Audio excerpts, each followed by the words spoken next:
మరో breaking news చూస్తున్నాం. తెలంగాణలో పాలనపై ప్రభుత్వం తన మార్కు చూపిస్తోంది. మంత్రులు సైతం ప్రజాపాలనపై ఫుల్ ఫోకస్ పెట్టారు. ఆకస్మిక తనిఖీలతో అధికారులకు హడల్ పుట్టిస్తున్నారు. ఉద్యోగుల పనితీరును దగ్గర ఉండి సమీక్షిస్తున్నారు. దీంతో అధికారులు ఉద్యోగులు సైతం అలర్ట్ అవుతున్నారు. ఎవరికి ఎప్పుడు ఉద్వాసన ఉంటుందోనని అప్రమత్తమవుతున్నారు. ఏ రోజు ఎక్కడ తనిఖీలు జరుగుతాయా, ఏ టైంకు వస్తారో అని కాచుకు కూర్చుంటున్నారు.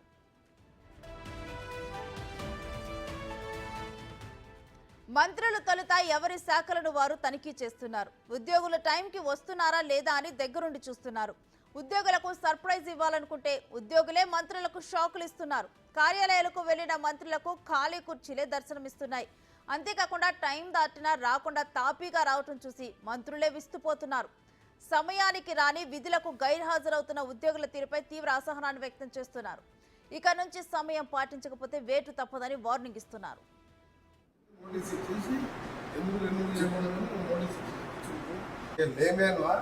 చదువుకున్నావా? చదువుకున్నప్పుడు రాసంతా తెలుసుకోవా? ఎంతైనా రాని, 10,000 రాని, నువ్వు ఏం వ్యాపారం చేయండి, నీకు ఎంత వస్తుంది, ఎంత కట్ అవుతుంది, అది కూడా తెలియదంటే నువ్వు జాబ్కి పడుతున్నా ఏమి అలా ఏమది అది.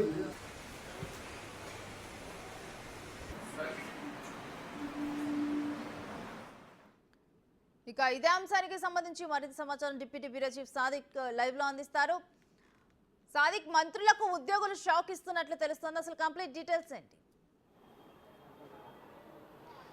ఎస్ రేణు, సచివాలయ ఉద్యోగులు కానీ రాష్ట్ర వ్యాప్తంగా ప్రభుత్వ ఉద్యోగులపైన పూర్తి స్థాయిలో నిఘా కొనసాగుతూ ఉంది. ఎందుకంటే వారు సమయ పాలన పాటించకుండా ఇష్టం వచ్చిన రీతిలో వస్తున్న నేపథ్యంలో వారికి ఆకస్మిక తనిఖీలు చేస్తున్నారు మంత్రులు. ఇప్పటికే అటు పొంగులేటి శ్రీనివాసరెడ్డి కానీ, లేకపోతే తుమ్మల నాగేశ్వరరావుతో పాటుగా జూపల్లి కృష్ణారావు, ఇతరత్ర సంబంధించినటువంటి మంత్రులందరూ కూడా ఆయా శాఖలకు సంబంధించినటువంటి అధికారులకు సర్ప్రైజ్ విజిట్ చేస్తూ ఆ సీట్లో లేనటువంటి అధికారులపైన తీవ్రమైన ఆగ్రహం వ్యక్తం చేస్తున్నారు. ఇంకోసారి కనుక రెండోసారి కనుక మీరు ఇదే విధంగా సమయ పాలన పాటించకపోతే వేటు తప్పదు, మిమ్మల్ని సస్పెండ్ చేస్తామని కూడా అధికారులకు ఆదేశాలు జారీ చేస్తున్నారు.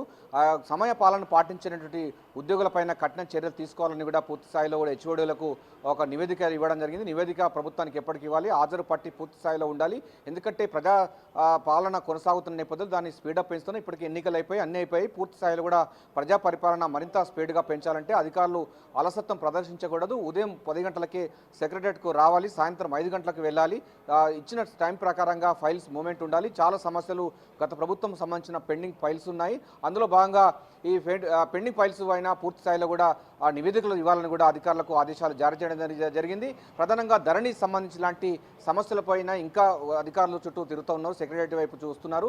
సో దానికి సంబంధించినటువంటి వాళ్ళు సరైన టైంకి లేకపోవడం పట్ల కూడా పొంగులేటి శ్రీనివాసరెడ్డి అయితే ఆగ్రహం వ్యక్తం చేయడం జరిగింది. మరోవైపు ఎక్సైజ్ శాఖ మంత్రి జూపల్లి కృష్ణారావు కూడా అదే తరహాలో ఆగ్రహం వ్యక్తం చేయడం జరిగింది. మరోవైపు నిన్న మొన్న చూసినట్టయితే మనకు తుమ్మల నాగేశ్వరరావు, అదేవిధంగా మనకు తుమ్మల నాగేశ్వరరావు అయితే తీవ్ర స్థాయిలో ఆగ్రహం వ్యక్తం చేయడం జరిగింది. కోమటిరెడ్డి వెంకటరెడ్డి R&B సంబంధించినటువంటి శాఖలో అయితే అధికారులకైతే మీరు చదువుకోలేదా, చదువుకుంటే ఎందుకు సమయ పాలన పాటించడం లేదు, సరైన రికార్డ్స్ ఎందుకు పొందుపరచడం లేదు, సెక్రటరియట్కి వచ్చేటువంటి ఉద్యోగులు అదేవిధంగా ఏ టైంకు రావాలని కూడా ఆయన ప్రశ్నల వర్షం గుర్పించడం జరిగింది. దీంతో విస్తుపోయినటువంటి ఉద్యోగులు నేటి నుండి కూడా పూర్తి స్థాయిలో కూడా ఉదయం 10 గంటలకే సచివాలయంకు వస్తున్నటువంటి పరిస్థితి కనబడుతుంది. సో తెలంగాణలో కాంగ్రెస్ ప్రభుత్వం తన యొక్క పాలనా మార్కును చూపించే లక్ష్యంగా ఉద్యోగులు పూర్తి స్థాయిలో కూడా టైం ప్రకారం రావాలి. అదేవిధంగా మంత్రులు కూడా ఆయా శాఖలకు సంబంధించినటువంటి అధికారులతో సమీక్షలు నిర్వహిస్తున్నారు. చాలా బిజీగా కొనసాగుతుంది. మరోవైపు బడ్జెట్ సంబంధించిన ప్రిపరేషన్లో వాళ్ళు తలమునకలు అవుతున్నారు.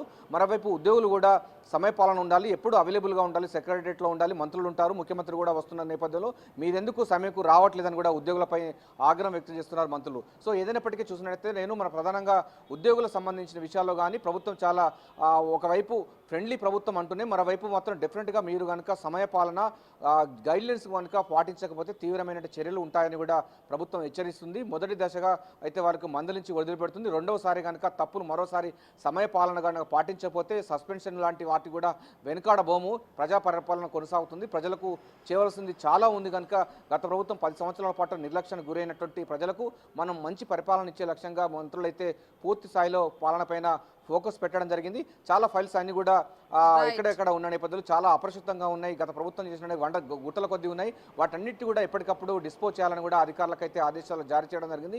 ఉదయం 10 గంటల కల్లా సెక్రటరియట్కు రావాలి, సాయంత్రం 5 గంటలకు వెళ్ళాలి. తమకు ఇచ్చిన టైం ఏ టైంలో మీకు సర్ప్రైజ్ విజిట్ చేస్తాం.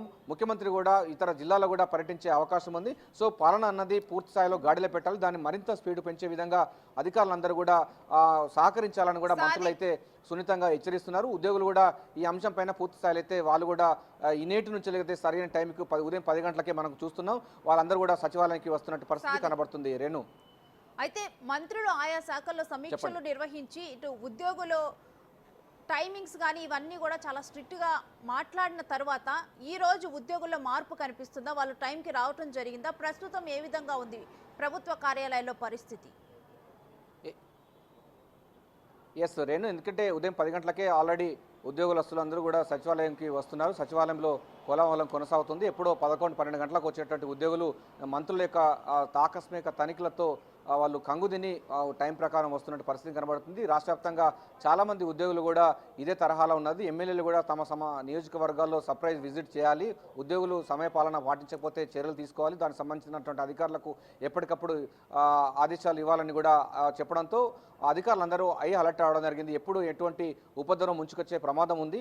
ముందుగా అయితే తొలుత అయితే మందలించి వదిలిపెడుతున్నారు. రెండోసారి కనుక తప్పు చేస్తే మాత్రం శాఖపరంగా తీవ్రమైన చర్యలు తీసుకుంటామని కూడా అధికారులకైతే మంత్రులు అదేవిధంగా ప్రభుత్వ అధికారులు అయితే ఆదేశాలు జారీ చేస్తున్నారు. నేటితో ఉద్యోగస్తులందరూ కూడా సమయపాలనకు వస్తున్నటువంటి పరిస్థితి కనబడుతుంది. సచివాలయంలో ప్రస్తుతం అయితే ఉదయం అంటే మధ్యాహ్నం 12 గంటల వరకు ఉన్నటువంటి సందడి ఉదయం 10 గంటలకే సందడి కనబడుతున్నటువంటి పరిస్థితి కనబడుతుంది. ఏదైనప్పటికీ ఉద్యోగులకు అదేవిధంగా మంత్రులందరూ కూడా సచివాలయంలో ప్రజల మధ్యలో ఉండాలి. ప్రజలకు సంబంధించిన సమస్యలు పరిష్కరించే విధంగా ప్రజా పరిపాలన కొనసాగుతున్న నేపథ్యంలో అందరూ కూడా సహకరించాలని కూడా అధికారులకైతే మంత్రులు ప్రభుత్వం అయితే విజ్ఞప్తి చేస్తూ ఉంది.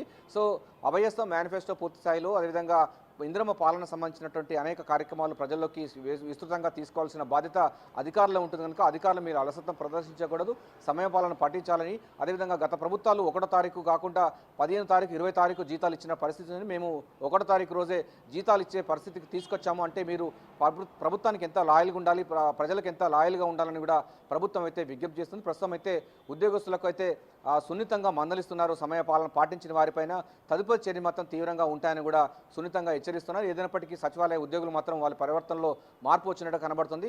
వాళ్ళు మాత్రం ఈ రోజైతే ఉదయం 10 గంటలకైతే సచివాలయంలోకి వెళ్తున్న పరిస్థితి అయితే కనబడుతుంది. రేణు, ఓటు.